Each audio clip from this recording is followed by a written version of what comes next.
بسم الله الرحمن الرحيم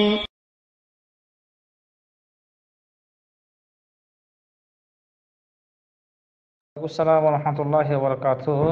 Saudi আরব থেকে শামীম ভাই, আপনি জানতে চেয়েছিলেন যে কফিলের আপনি কাজ করছেন, নির্দিষ্ট যেটা টাইম সেই টাইম কাজ করছেন। এখন এই টাইম কফিলের যথাযথ কাজ করার পর ওভার টাইম যদি আমি বাইরে করি তাহলে কোনো সমস্যা হবে কি না?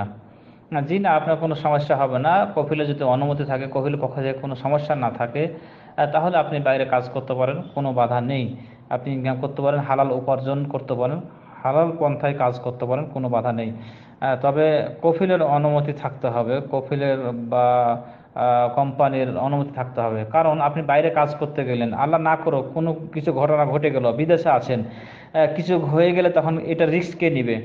কফিল তার রিস্ক নেবে না, কারণ তখন সে বলে দিবে যে এটা তো আমার অনুমতি নেয়নি, অথবা আমার অনুমতি ছাড়া সে বাইরে কাজ করছে, এখন বিপদ হয়ে গেছে, সে তো দায়িত্ব নেবে না।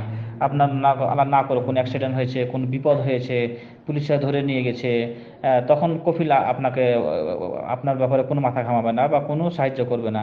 আর যদি অনুমতি থাকে তখন যে কোনো বিপদ হলে কফিল সাহায্য করবে, এগিয়ে যাবে।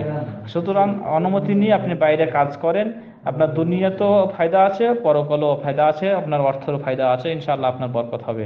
আর অনুমতি ছাড়া কাজ করলে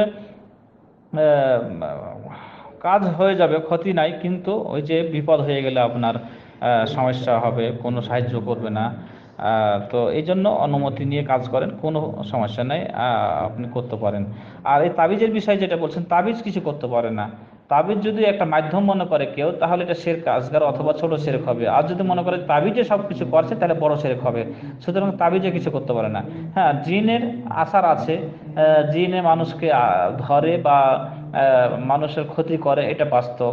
তো তার জন্য ঝাড়ফুঁক আছে, শরীয়তে ঝাড়ফুঁক, কোরআনের আয়াত পড়া, হাদিসে যে দোয়া সেই দোয়াগুলা পড়া, পানি পড়ে নেন, তেল পড়ে নেন, কোনো সমস্যা নেই।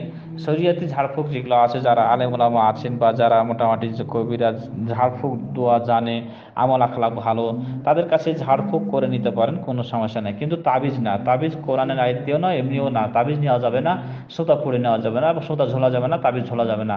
এমনি পানি বা তেল বা আরো কিছু পরে নিতে পারেন, বা সরাসরি ফুল দিয়ে নিতে পারেন, ঝাড়ফুঁক করতে, যেটা শরীয়তে ঝাড়ফুঁক সেটা করে নিতে পারেন, কোনো সমস্যা নাই ইনশাআল্লাহ।